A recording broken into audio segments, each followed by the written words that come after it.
buenas tardes de nuevo, y estoy encantado de presentar a Alfredo Saldaña, catedrático de Teoría de la Literatura y Literatura Comparada de la Universidad de Zaragoza. Digo estoy encantado no por decirlo, sino simplemente porque la relación entre la Universidad de Zaragoza, la relación entre el área de Teoría de la Literatura de la Universidad de Zaragoza y la de la Universidad de León ha sido muy intensa a lo largo de muchos años, tan intensa que la relación académica pues ha derivado verdaderamente en amistades personales con todos ellos. De manera que, Alfredo, bienvenido primero de todo, que te sientas cómodo en esta ciudad, como otras veces ha sucedido. Y bueno, algo tengo que decir de él.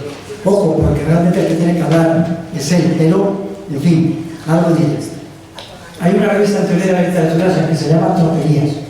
Es probablemente consigna y alguna otra que se nos puede olvidar, la principal revista dentro de ese ámbito que dirigen desde Zaragoza dos catedráticos, tú, Ablesa, y Alfredo Saldaña, que lo tenemos aquí presente, que ha sido profesor visitante en cantidad de grandes universidades. No solo cito, por citar alguna, pues la de Tartu de Estonia, la de la Sorbona de París, Ljubljana en Eslovenia. Digo, estoy mirando por citar alguna, la de la República en Montevideo, la Nacional de La Plata, la Nacional de Córdoba, y la de La Plata y Santa Fe y Mar del Plata y Buenos Aires en Argentina, y varias más. Y naturalmente, cuando se trae un profesor de universidad, normalmente se cita o se dice que ha publicado muchas obras.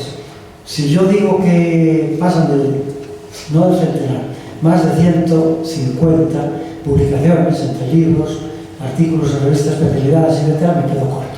De manera que en ese aspecto yo tengo todos sus libros. Quiero decir que podría escoger cualquiera, porque no solo los tengo gracias a su generosidad, sino que los he leído todos.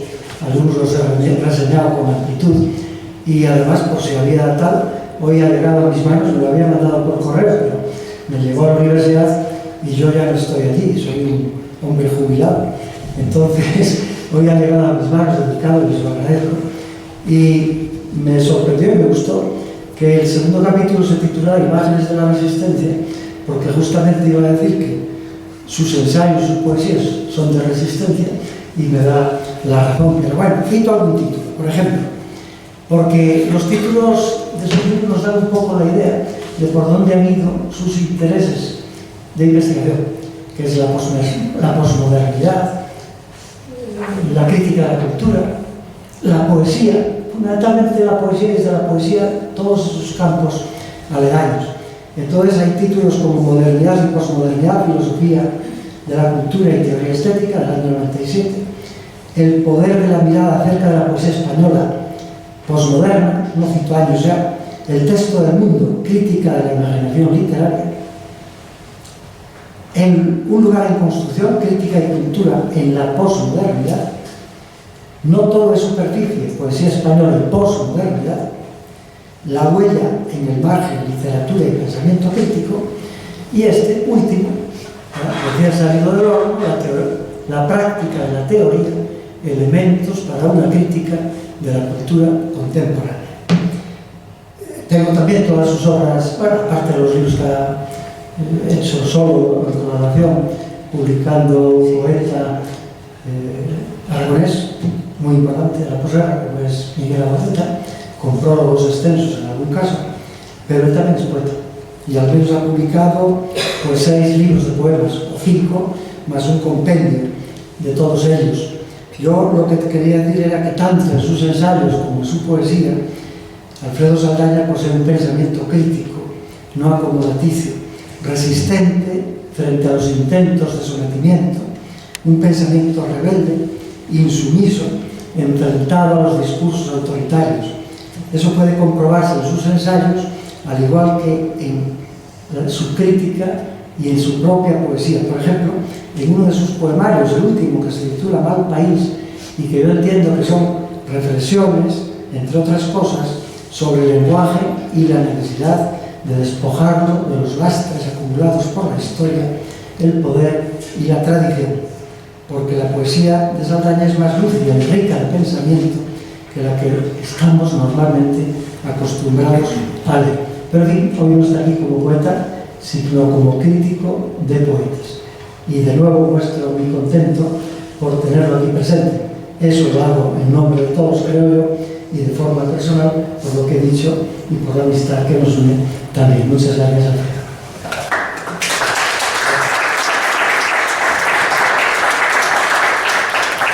Buenas tardes.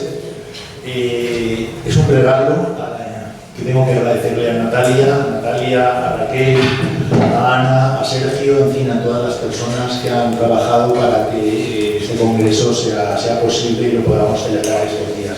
Muchísimas gracias pues a todas las instituciones, ya se ha mencionado antes, la Universidad, la Fundación Sierra Pampley, en fin, todas las instituciones que han hecho posible, pues en fin, que un congreso como este pues sea posible, ¿no? Eso da cuenta de lo decente que es la gente aquí en esta tierra, que cuida a sus poetas, que cuida la memoria de sus poetas,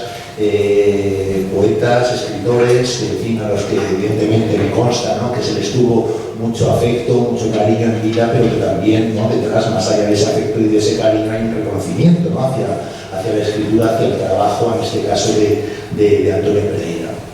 Para mí, repito, es una alegría enorme venir a León, en fin, una ciudad en la que me siento pues como en casa, gracias a la generosidad de amigos como José Enrique Martínez, como Natalia, en fin, como otras personas también que me hacen sentirme pues muy a gusto, ¿no? Sin duda, José Enrique Martínez es para mí pues un referente, un amigo, un compañero y un maestro también, ¿no?, que con su ejemplo pues también, ¿no?, ha dictado también, ¿no?, y ha trazado pautas y senderos también que uno pues también intenta reproducir o imitar, ¿no?, en la medida de sus posibilidades, ¿no? Sin duda es un referente en nuestro campo, en nuestra área de trabajo, la teoría, el pensamiento literario, una persona, ¿no?, que tiene amigos allí por donde pasa, ¿no? Y un buen hombre sin duda ninguna, ¿no? Pero vengo aquí a hablar de Antonio Pereira, concierto y ante Úrsula, así es que no sé si mi osadía también un poco va a estar un poco a la altura, ¿no?, a la altura que merece sin duda el trabajo, ¿no?, en la escritura del poeta en este caso, ¿no?, porque voy a hablar de la poesía de Antonio Pereira. Veréis en la pantalla irán apareciendo una serie de textos que no voy a leer porque el tiempo también si no se nos echaría encima, así es que pues, conforme vaya haciendo referencia a ellos, bueno, pues los podréis leer consultar en la pantalla. Dentro de unos días, el 25 de abril, se cumplirá el décimo aniversario de la muerte en esta ciudad de alguien que echó mucho cuento a la vida. Como escribiera en el Diario de León Verónica Viñas el 8 de agosto de 2007. Antonio Pereira, alguien, como sabéis todos, que nació en Villafranca del Bierzo el 13 de junio de 1923. Allí, como él mismo recordó en reiteradas ocasiones, comenzó a leer en su adolescencia. De aquellos años guardó siempre un recuerdo imborrable de don Manuel Santín, cura, profesor y el primer escritor que pudo conocer, en cuya academia estudió Pereira. Parte del bachillerato, por allí había pasado también, un poquito antes, Ramón Carnicer. Un hecho algo más que anecdótico, que según él mismo explica, marcó su juventud, fue que a los 11 o 12 años le pusieron gafas, circunstancia que contribuyó a que forjara un temperamento más o menos solitario y volcado hacia la lectura. Una personalidad que Pereira, con mirada serena y diáfana, recrearía posteriormente un poema inolvidable titulado Ese niño que mira y que me mira, que tenéis ahí en la pantalla. Un poema incluido en Situaciones de ánimo, un libro iniciado en 1962 al que haré referencia más adelante. Torpeza y miopía, como aparece ahí, ¿no?, al final de ese poema, veis hacia el final del texto, los 3 últimos versos, que forjarán el aislamiento en el que fraguará la personalidad poética pereiriana y que se traducirá posteriormente en el desarrollo de una obra singular ante la que sus críticos, desconcertados, experimentan una gran dificultad a la hora de ubicarla colectiva o generacionalmente. La tardanza, claro, en publicar su primer libro, a la que me diré más adelante, contribuyó a desubicar a Antonio Pereira con respecto a sus compañeros de generación. En sus propias palabras, a mis 30 y tantos años, con bastante obra édita e inédita, yo no había publicado un libro. Mis coetáneos, que a su tiempo lo hicieran con algún éxito, entraron en una generación, que es la manera de salir siempre en la foto. Ricardo Bollón se refirió a él en los siguientes términos: poeta, original y a su manera raro, es decir, huidizo a las clasificaciones que lo agruparían según el criterio o la falta de criterio vigentes. En mi opinión, la crítica literaria española ha adolecido históricamente de una obsesión casi patológica por encasillar a sus escritores dentro de algún grupo o movimiento literario, como si fuera imposible desarrollar una actividad al margen de esos compartimentos. Si por edad Pereira debería adscribirse a la denominada generación del medio siglo, por las fechas de sus primeras publicaciones, si exceptuamos algunos poemas aparecidos en Espadaña y algunas otras colaboraciones periodísticas, formaría parte de la generación posterior, algo parecido a lo que sucede, por ejemplo, con César Simón, poeta nacido en el 32 y muerto prematuramente en el 97, un poeta que publica sus primeros libros, Pedregal y Erosión, en 1971.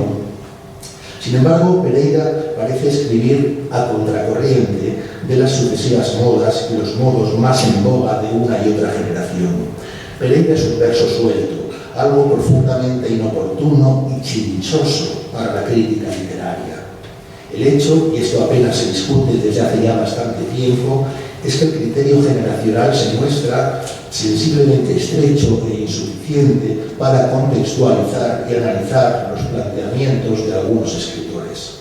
Antonio Pereira y César Simón son dos casos, pero solo son dos ejemplos, ¿no? Dos ejemplos, pero junto a ellos podríamos citar a Juan Eduardo Cirlot, Miguel Labordeta, José María Fonollosa, Carlos Edmundo de Ori, Alfonso Canales, Antonio Gameda, en fin, por mencionar solo unos pocos poetas coetáneos del propio Pereira que muestran con sus propuestas la inoperancia de dicho criterio generacional.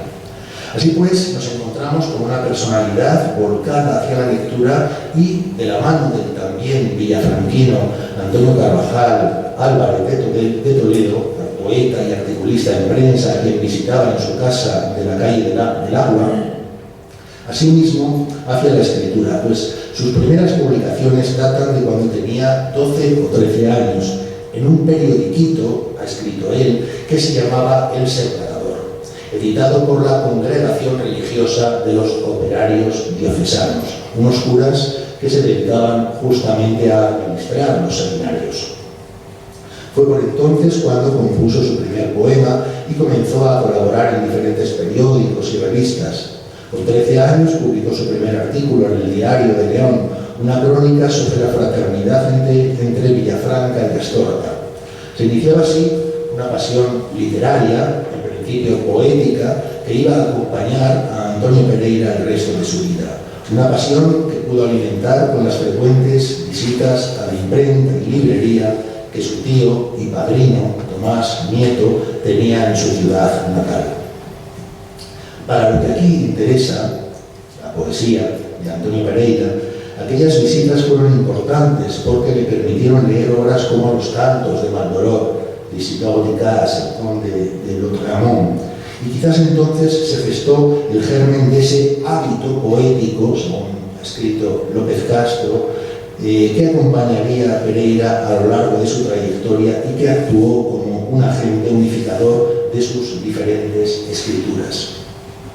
Antonio Pereira recuerda que después de haber obtenido el título de maestro nacional en 1941, su vida dio un giro, hace alusión a ese giro en el texto que tenéis ahí en la pantalla. Esto es, llegó un momento en el que renunció a trabajar como maestro y se hizo viajante de comercio. El Barco, Monforte, Sarria, localidades que están ahí mismo, casi a la vuelta de la esquina, muy cerquita de Villafranca, pero que en 1941, tengamos la fecha, representaban para un joven golpeado por la curiosidad y ávido de aventuras el misterio, los secretos y la oportunidad de descubrir paisajes y seres humanos desconocidos con los que compartir experiencias y emociones. En cualquier caso, ahí encontramos el germen de su escritura.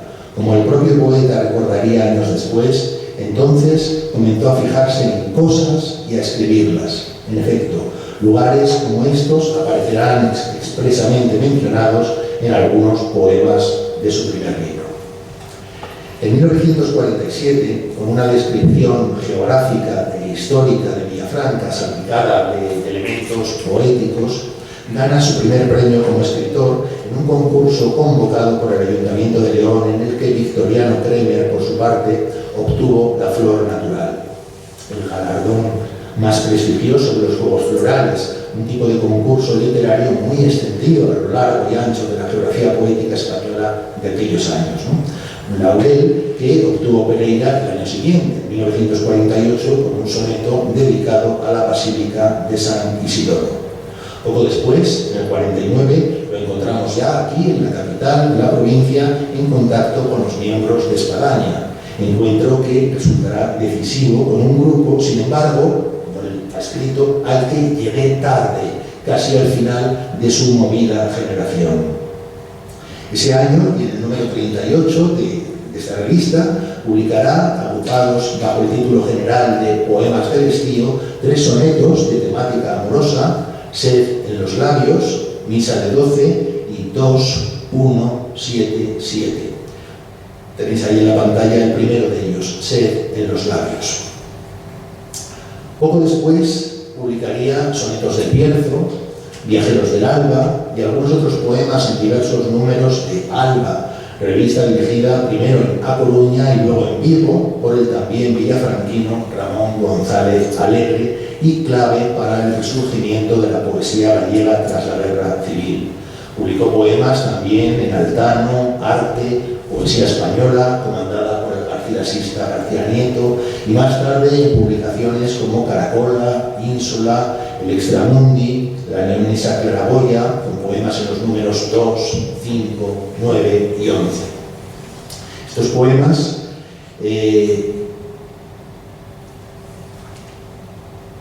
me refiero a los que publicó en Espadaña, los poemas del Estío, fueron recogidos de nuevo en Meteoros con algunas variantes, ¿no? Lo cual da muestra también de esa labor de corrección, ¿no? Y de curación a la que Pereira sometía su propia escritura. Hay cambios relevantes, ¿no? en algunos casos, ¿no?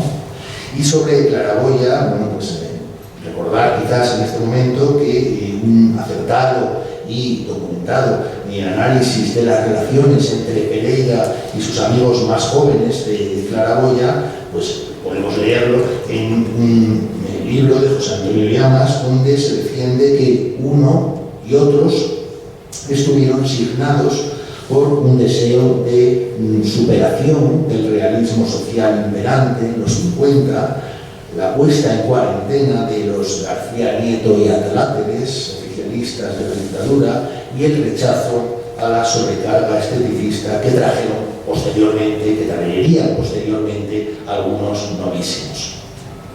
Bien, aquí y en este momento me parece se hallan las coordenadas que marcan el inicio de su trayectoria poética, el instante en el que, como él mismo señaló en repetidas ocasiones, comprendió que la poesía era otra cosa, aunque no sabía qué cosa.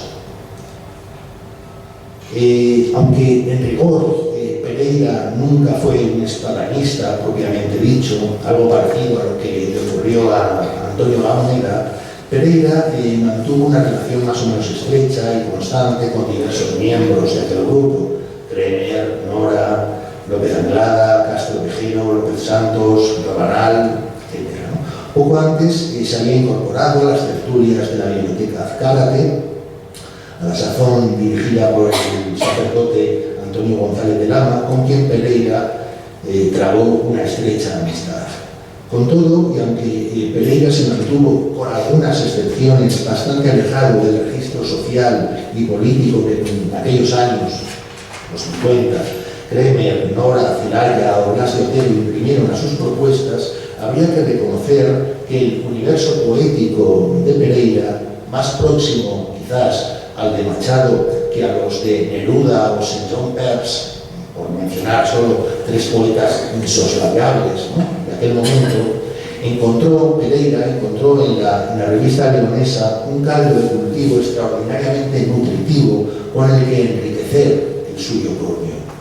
Espadaña, como acertadamente presumió el profesor Francisco Martínez García, se concibió y dio sus primeros pasos como tertulia, creció y floreció como revista y tuvo posteriormente un desarrollo como tendencia que alcanzó la totalidad de la geografía española.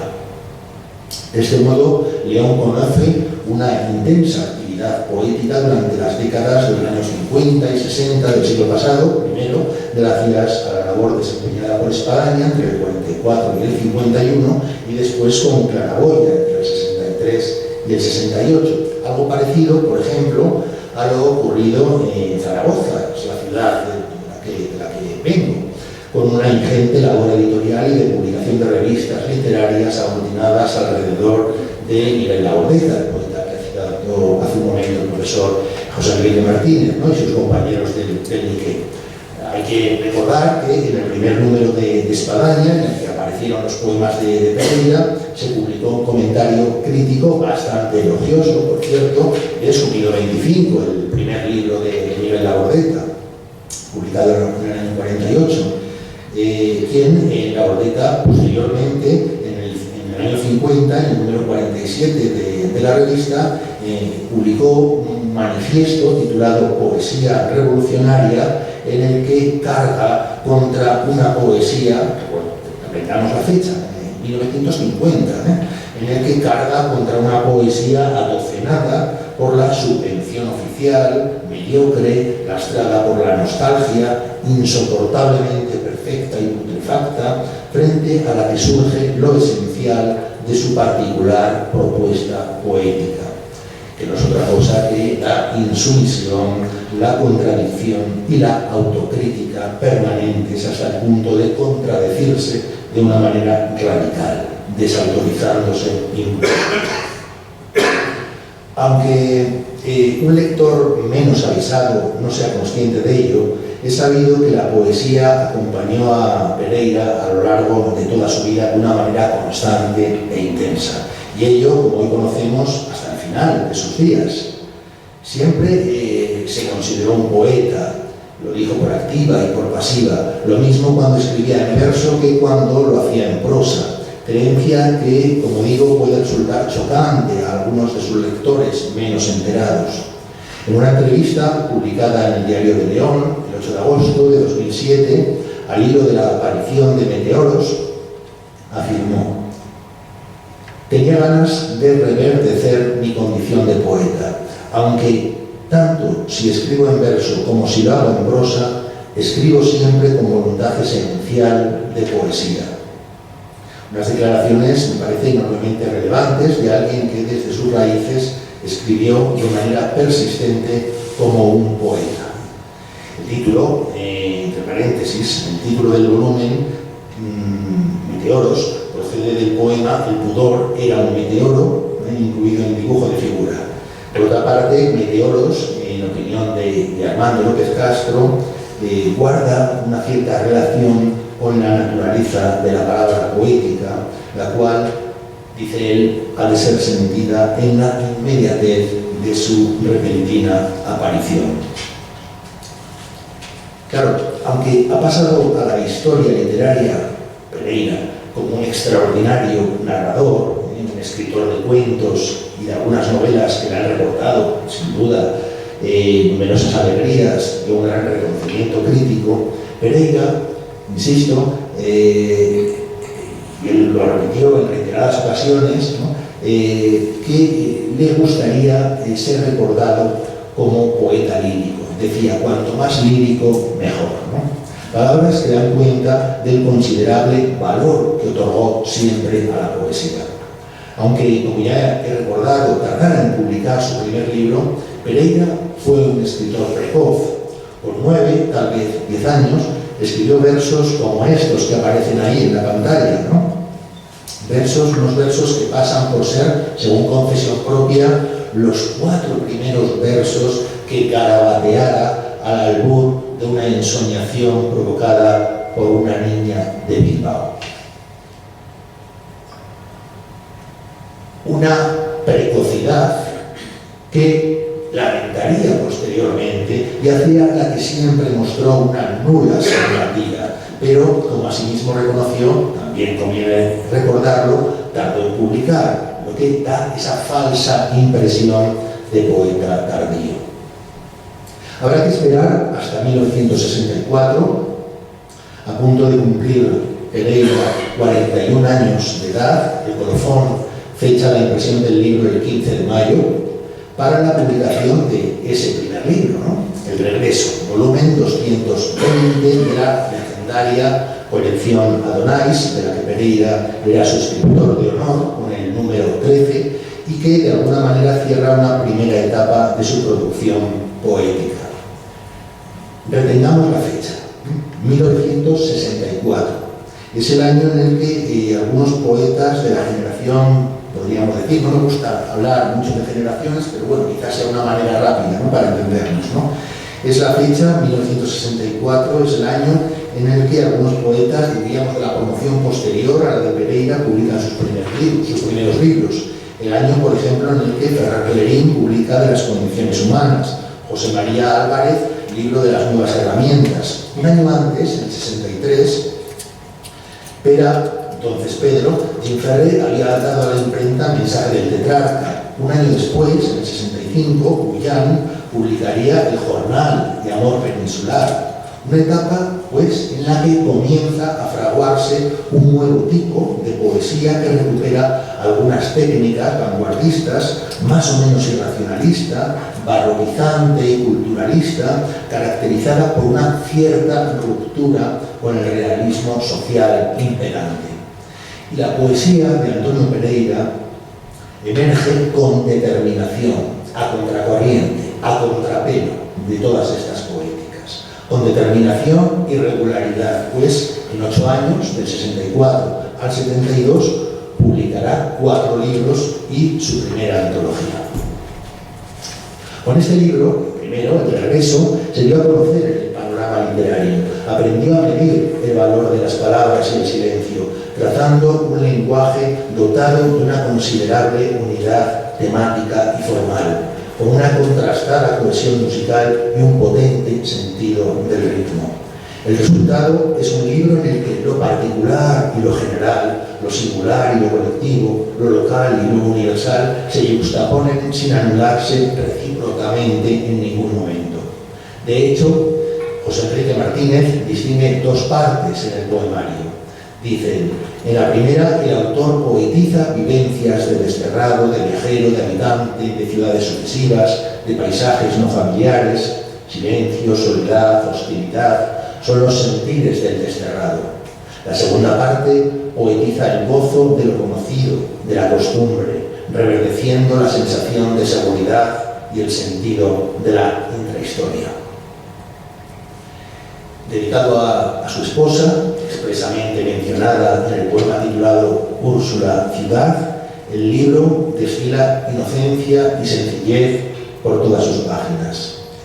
Es la poetización de una vuelta, un retorno, un regreso, y se abre con afirmación de vecindad, un soneto que da cuenta del compromiso que Pereira adquirió con su territorio y con los habitantes de estas tierras, retratándolos en su propio lugar, o su propia casilla, o su cuartel de nobleza. Esto es de verdad. Regresar es, como indica José Enrique Martínez, tornar a la seguridad de la costumbre. Copio ahí en la pantalla el comienzo y el final de ese poema, afirmación de vecindad.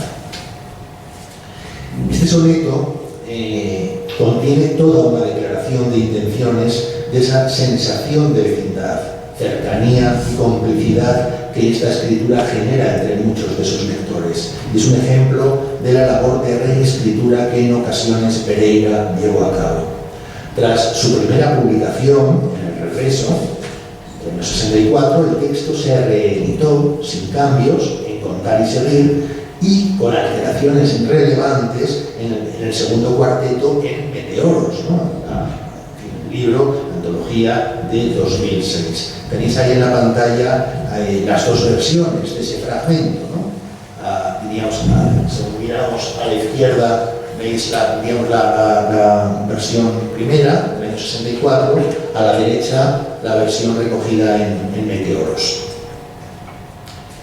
En este libro la presencia de Dios es constante y las referencias a ciudades y otros lugares concretos del paisaje, Manzanar del Puerto, Valgrande, Grajal de Campos, Cantamilanos, Villaralbo, pero también Normandía o el vibrante y exótico topónimo quechua Guayabamba y otros, no cumplen una función meramente demarcadora o contextualizadora, sino que contribuyen a la intensificación de emociones, sentimientos y estados de ánimo del sujeto poético, que aparece integrado ya como un elemento más en esos escenarios.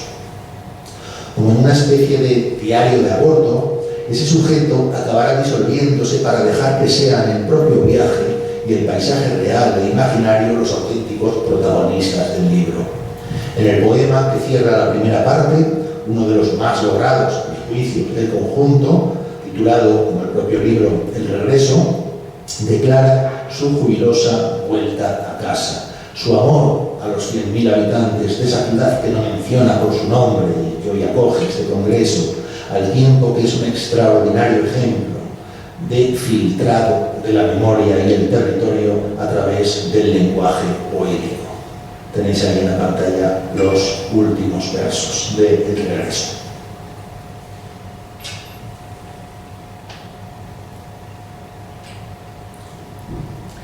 Una segunda etapa que coincidiría con su incorporación al mundo literario madrileño, participando de manera más o menos asidua en tertulias como las del Café Gijón o Ínsula. Tengo por aquí una nota, pero no la voy a leer porque probablemente no nos da tiempo. Es una nota muy graciosa en la que Pereira recuerda también, ¿no?, esas tertulias literarias del Gijón, ¿no?, a las que acudían los hispanistas y sobre todo, decía él también, las hispanistas, ¿no? Y que no conseguían entrar, ¿no?, a aquellas tertulias por lo rápido con lo que se hablaban y tal, y luego además volvían a sus casas, ¿no?, y estaban destrozadas porque no les salían, dice, las tortillas de patatas, quizás piensa Pereira porque no ponía los huevos suficientes, ¿no? En fin, pero eso lo dejamos ahí entre paréntesis, ¿no? Una segunda etapa, decía, que se prolongaría hasta 1972, una etapa en la que encontramos títulos como Del monte y los caminos, del 66, Cancionero de Sagres, del 69 y Dibujo de figuras, del 72, ¿no?, recogidos todos ellos junto a su primer libro y los dos inéditos de esos años, Situaciones de ánimo y memoria de Jean Moulin, en Contar y Seguir. Aunque correspondan a diferentes momentos de su trayectoria, hay una evidente conexión entre su primer poemario, El regreso, y los dos siguientes, ¿no?, Del monte y los caminos y Cancionero de Sagres. Son libros en los que encontramos poemas que oscilan entre las maravillas y posibilidades de apertura y conocimiento que ofrece el viaje y las promesas de reencuentro con las raíces que brinda el retorno. Todos ellos confluyen en una estética común, respetuosa con los moldes estróficos tradicionales. Pereira se mostró siempre devoto del romancero, y no son pocos los romances y sonetos que pueden leerse en estos libros que comparten temáticas y motivos semejantes, a la vez que se sirven de un registro lingüístico al mismo tiempo sencillo y refinado, tratado con rigor, que se acompaña de frecuentes recursos expresivos, ¿no? Son continuas las elipsis, los hipérbatos, las metáforas, las metonimias, las aliteraciones, etc. Me acabo de referir a una evidente conexión entre El regreso y los libros posteriores, pero a la vez también podemos hallar diferencias, ¿no?, diferencias relevantes, ¿no? Del monte y los caminos, que fue finalista del premio Guipúzcoa de poesía en la convocatoria del 64, supone un ahondamiento en la conciencia lingüística y una dilatación, diría, del componente ético y moral de la palabra, al tiempo que abre la puerta a una poesía quizás más meditativa y reflexiva, en la que se intensifica lo autobiográfico. corroído por la desdicha y la aflicción de sus, cito, paisanos de los montes ásperos y de los caminos imposibles, del monte y los caminos, es, cito de nuevo, el libro del trabajo, de la brega y de la pobreza, como ha escrito José Enrique Martínez.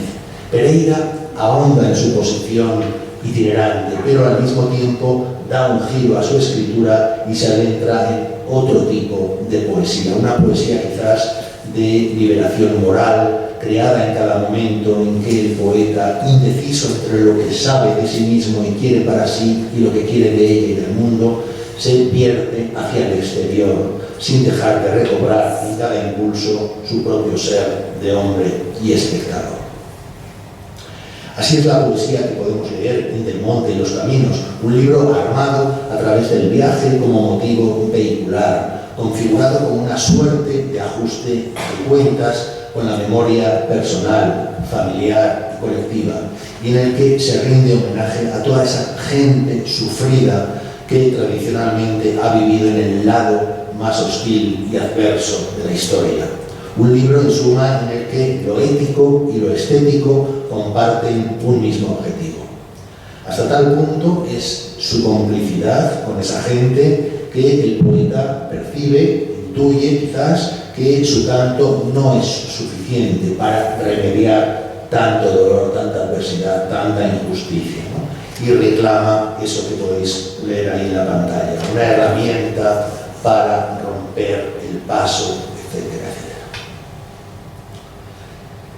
En este contexto de orfandad, desarraigo y soledad, la presencia de Dios pierde peso con respecto a su libro anterior, y cuando aparece casi siempre lo hace para dar la callada por respuesta, ¿no? Tenéis ahí otro fragmento. El hombre habla hacia adentro y se contempla, etcétera, etcétera. De ahí que más que a la catedral, como símbolo del poder, no solo religioso, sino también político y social, se cante ahora a la ferretería, recordemos, ¿no?, el oficio de su padre, como emblema de todas esas actividades que ha llevado a cabo secularmente la población de sus desheredados, esos seres humanos que llevan con sudor escritas en la memoria sus señales. Tenéis ahí un ejemplo, ¿no? Hoy no voy a cantar como una catedral, etc.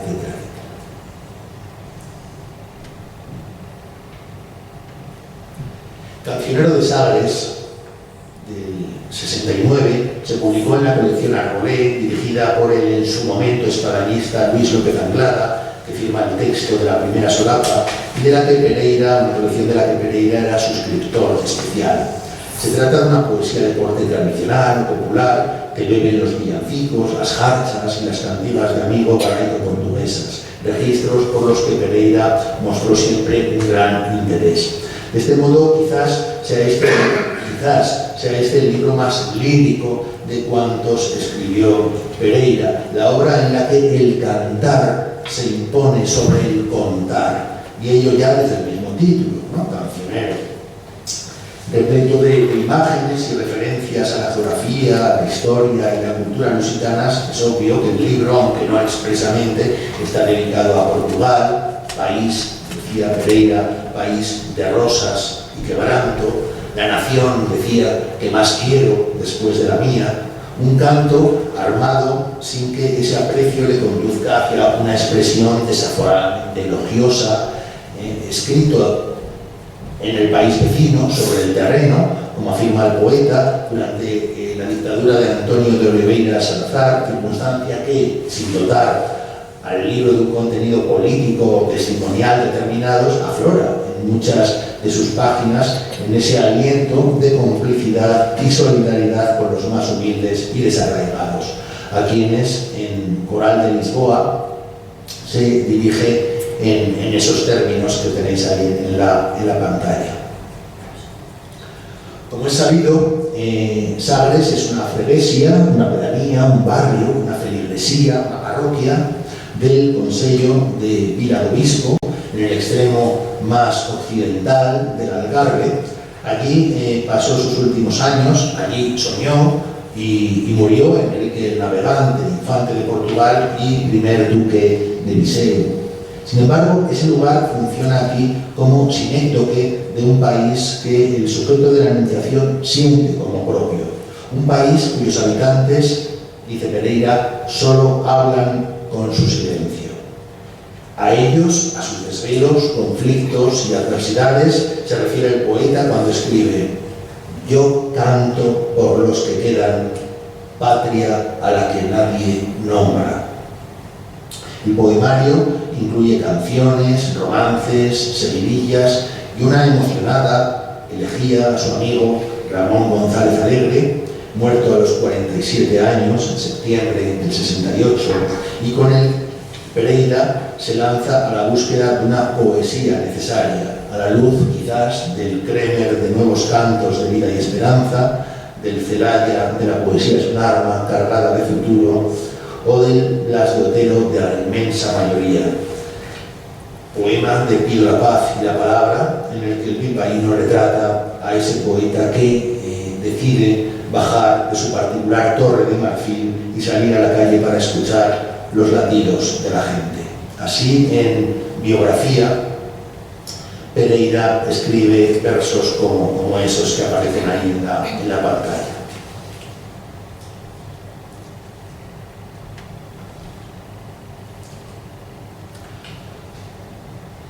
Dibujo de figura, del 72, dedicado a Luis Hernando Aventaño, nefrólogo, que tuvo a Pereira como paciente, se publica como Del Monte y los Caminos gracias a José Batlló, gracias al poeta y editor José Batlló en la mítica colección El Bardo. El libro marca un cierto punto de inflexión en la trayectoria pereiriana y contiene algunos de sus poemas más logrados. En opinión de José Enrique Martínez, que comparto plenamente, se trata del mejor libro de poesía de los escritos por Pereira y muestra una evidente evolución con respecto a los anteriores. El verso regular ha dado paso al verso libre, dictado no tanto por la servidumbre de la rima o la medida, sino por los pálpitos del corazón.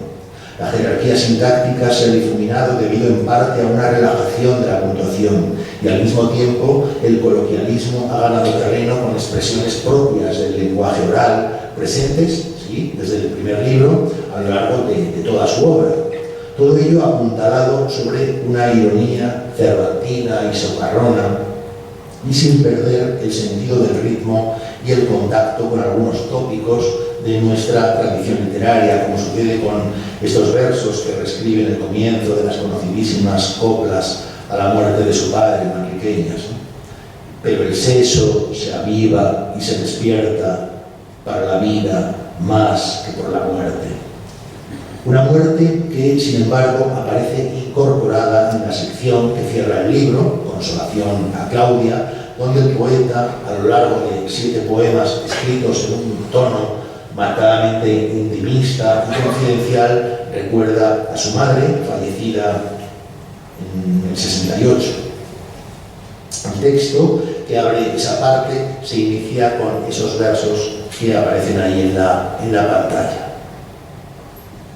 Consolación a Claudia. Una muerte que, más allá de la del ser querido, se extiende como un manto negro hasta casi cubrirlo todo, con un registro expresivo acentuadamente crítico, no muy habitual en esta poesía. Leemos en esa misma sección otros versos que parecen rememorar un episodio oscuro y siniestro de nuestra historia colectiva, la guerra civil y sus consecuencias, un tema que ya había sido tratado con anterioridad en Del Monte y los Caminos. Yo sabía que un muerto no es gran cosa, etcétera, etcétera.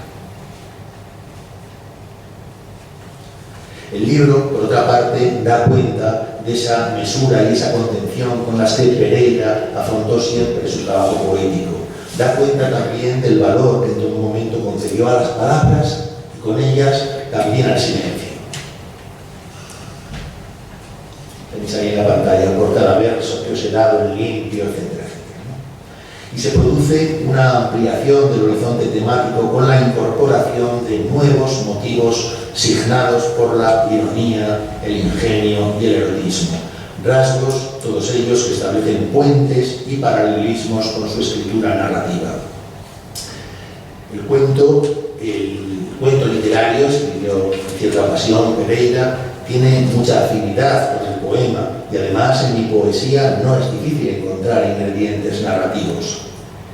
Tenemos a nuestro alcance un riguroso y detallado análisis de esas conexiones entre la lírica y la narrativa en la escritura nómada, los límites genéricos en el cuento contemporáneo, ¿no? Un ensayo escrito por José Manuel Trabado, donde se habla de esas modalidades fronterizas que se entrelazan, que se hibridan, creando zonas de intersección entre los distintos géneros, ¿no? Sin ir más lejos, bajo el título con el que recogía su producción poética de la década 62-72, Contar y Seguir, daba cuenta de ese sesgo narrativo que sirvió de enlace entre su cuentística y su poesía.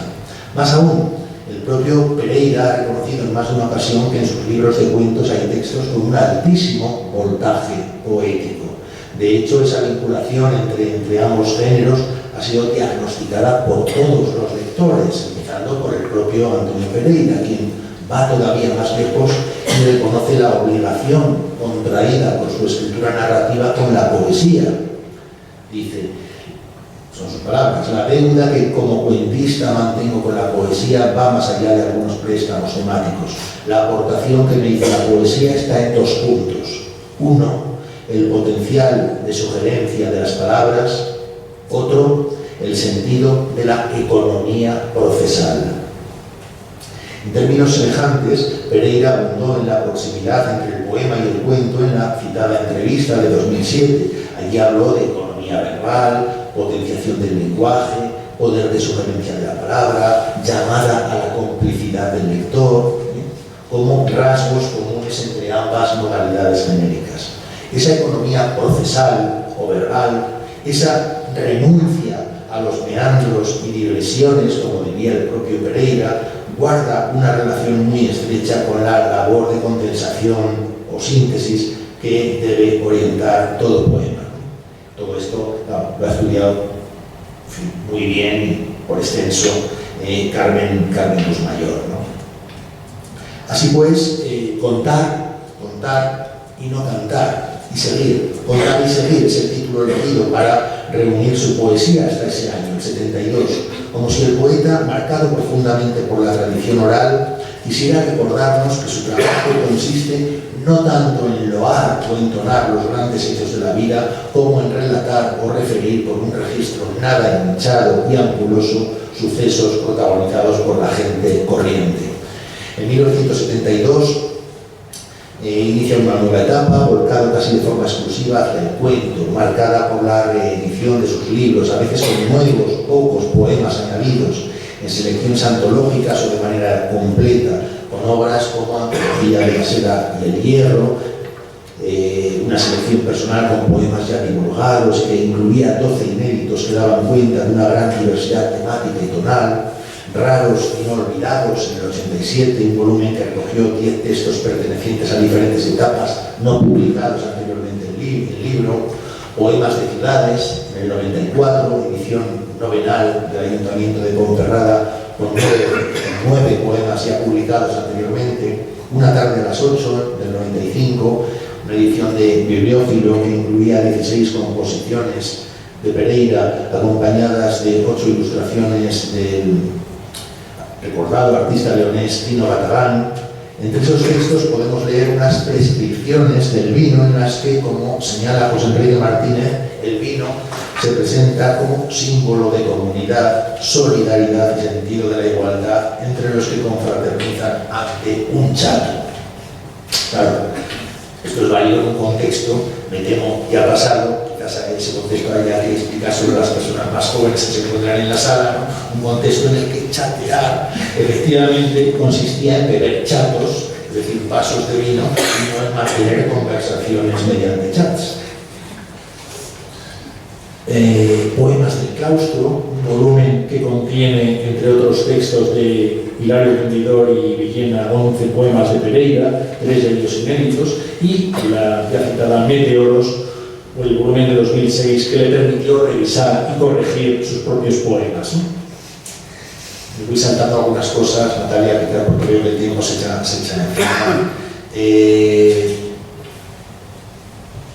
En fin, tenéis ahí unas declaraciones del propio Pereira, esas que aparecen ahí, esa cita en prosa en la que él pues, un poco daba explicación, argumentaba, ¿no? algunos de sus planteamientos, ¿no? Confieso que he volado, ¿no? Pero que esa libertad de las alas avivaba la nostalgia de mis raíces, escribió Pereira en alguna ocasión. Estas palabras podrían sintetizar muy bien el alcance de su particular proyecto poético. Una escritura que responde, como ha señalado, vuelvo a citarle, José Enrique Martínez, a una cierta poética de la austeridad, resultado de una insistente labor de pluma, pulimento y depuración, asentada sobre la convicción de que menos es más, llevada a cabo con independencia y una extremada conciencia del valor de las palabras y del oficio de escritor, anclada en la tierra y apegada al corazón del paisaje, pero al mismo tiempo impulsada por un vuelo dotado de una enorme potencia imaginaria, con el que alcanzar, como dejó escrito en su primer libro, un país sin tiempo.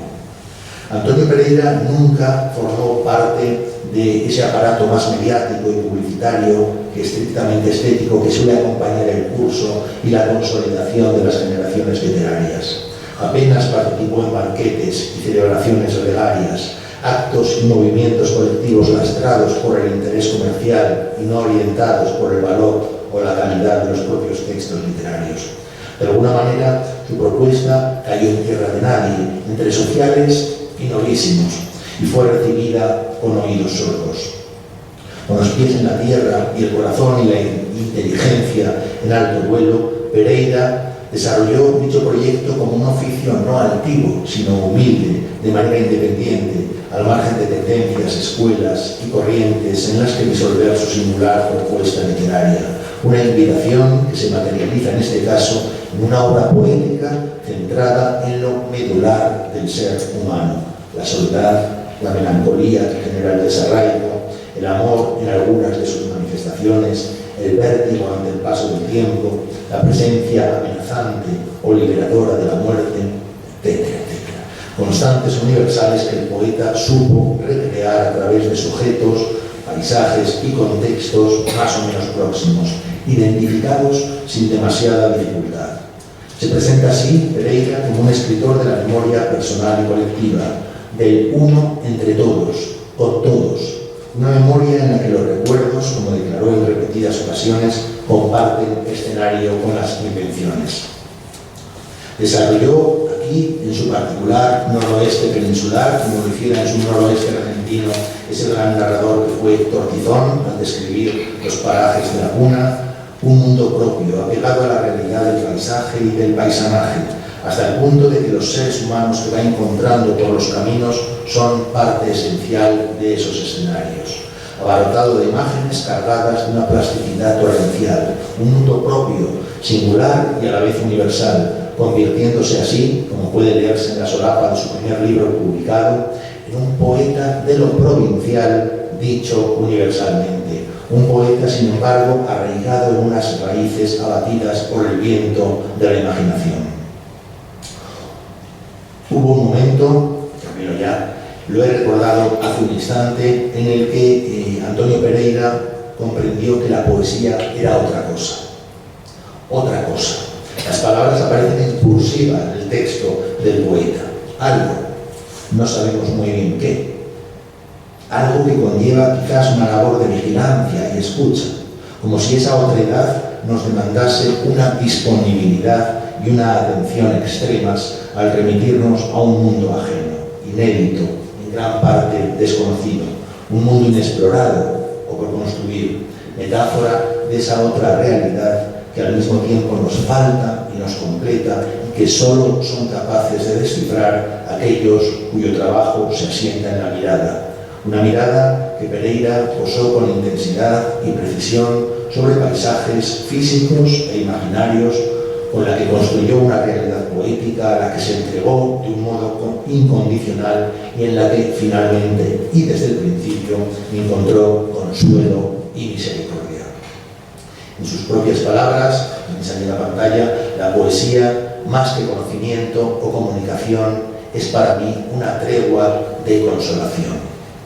Una tregua de consolación y un don con el que el viaje ha bendecido al viajero que regresa a casa con dádivas y obsequios para los demás, como puede leerse en Los Regalos, poema de su primer libro, cuyos versos finales dan un giro de tuerca a aquella expresión pobre de solemnidad tomada del derecho civil del siglo XIX, al tiempo que recogen la máxima aspiración del poeta: ser la voz y el cantar.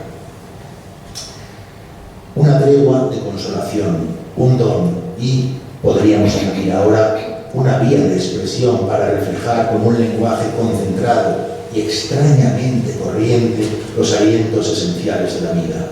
El dolor y la alegría en la convivencia con los semejantes, la nostalgia y la melancolía que surgen tras la ausencia o la pérdida experimentadas por quien vivió entrañablemente entre la gente.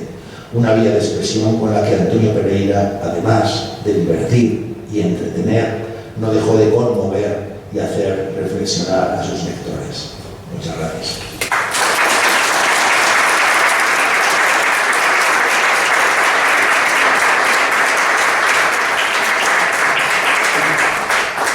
Un segundo, Natalia, me permites, que se me ha olvidado antes decir también, aparte de... Que además hay tiempo. Tiene media hora de descanso, pues coloquios, no te quería interrumpir antes. Bueno, entonces eso me tranquiliza un poquito, ¿no? Porque al final yo también un poquito rápido y tal, ¿no? Pero bueno, no, lo que se me ha olvidado antes de decir es también mostrar mi alegría por encontrarme aquí en León, además en un congreso en el que efectivamente he visto, no, la alegría de encontrarte con colegas, con gente muy querida, etcétera, pero también he visto en el congreso de gente participando, gente muy joven participando en el congreso. Y eso es estupendo y vamos, a mí me alegra enormemente, ¿no? Poder escuchar también, ¿no? Lo que puedan decir también sobre Pereira, pues gente joven, ¿no? Que está ahora también trabajando y también investigando sobre, pues en este caso, ¿no? sobre Antonio Pereira. Es que yo quería también decirlo, ¿no? Pues muchas gracias por esta estupenda conferencia y parece que veis de Natalia desde ahí que se contempla la posibilidad de si alguien quiere intervenir, preguntar, cualquier cosa de este tipo. Ahora, cuando hablabas justamente este último momento de gente joven y demás, me estaba acordando de ese especial carácter de Antonio Pereira, que era amigo de los mayores y de los jóvenes. Él admiraba además verdaderamente a los poetas mayores y a los poetas más jóvenes. Yo recuerdo, por ejemplo, que él conocía cosas que yo, habiendo hecho la tesis sobre Victoriano Cremer, no sé de memoria ningún poema de él, y sin embargo él sabía poemas enteros. Sobre todo me recitaba uno dirigido a la catedral de Cremer, ¿no? Cremer era bastante mayor que él, pero él le tenía una gran admiración, porque estaba muy olvidado verdaderamente como poeta. Pero de la misma manera, él era admirador, pero también protector de un poeta joven como Juan Carlos Mestre. De manera que ahí intergeneracionalmente mantenía una amistad con todos que también es de admirar. Eso me vino a la cabeza al decir tú esta cuestión, ¿verdad? Que hay aquí gente mayor y gente joven. Pereira estaría encantado. Sí, bueno, sí, yo hasta donde conozco, claro, ¿no? Me consta, así que Juan Carlos Mestre le tenía muchísimo aprecio también, ¿no? Es el hijo que nunca tuvo. Esa es su usuario, que es el hijo Mestre que nunca tuvo. Tenía un carácter muy... Me pasó una cosa curiosa hace muy poco tiempo. Donde yo vivo, aquí en León, en Popalaguinda, los domingos hay un mercadillo. Y sobre todo en la Plaza de Toros hay un mercadillo como de película italiana de los años 60 o así. Muñecas sin cabeza, en fin, cosas rarísimas, zapatos solos, cosas muy raras. Bueno, fui un día por allí y había libros en el suelo, y muy baratos todos. Y yo cogí clásicos, dije, bueno, siempre está bien tenerlos repartidos porque tengo dos casas. Y al cogerlo me dijo, no, cógelos tú, conozco sola.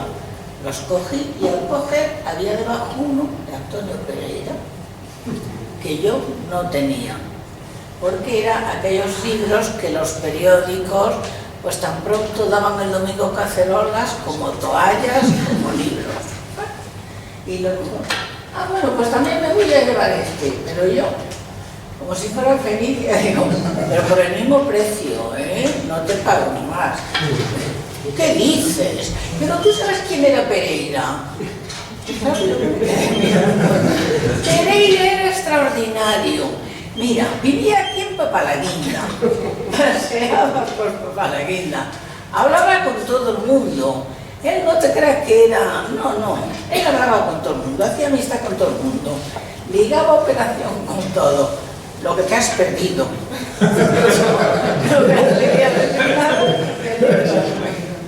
Tenía un carácter, es verdad, muy abierto. Y sobre todo tenía la voluntad de escuchar a los demás. Importante es eso. Mucho. Muy bien, pues si no hay más, a las 7, ¿verdad, Natalia? Tenemos la segunda conferencia